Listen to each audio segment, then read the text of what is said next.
Guys, short demo for this Fortuner LTD. Ito, pinapogi na natin siya. Nilagyan natin siya ng skid plate. Ayan, protection sa ilalim. Kitang-kita, guwapo.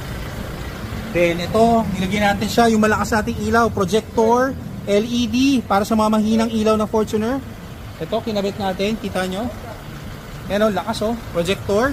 So yung projector, nilagyan natin siya. Root supersonic horn, nilagyan natin. Hood lining para sa LTD. Version 2, ayan, version 2. Version 2, sequential lights. With auto folding. Auto folding niya, pag nilock niya, tutupi na siya. With paddle lights, in-upgrade natin siya. Then sa loob, pakita rin natin sa inyo. Ito, noise reducer, nilagyan natin. Door seal. Tapos ito, may carbon fiber to na steering, kakabit natin. Carbon fiber, original, shifter, pogi, di ba?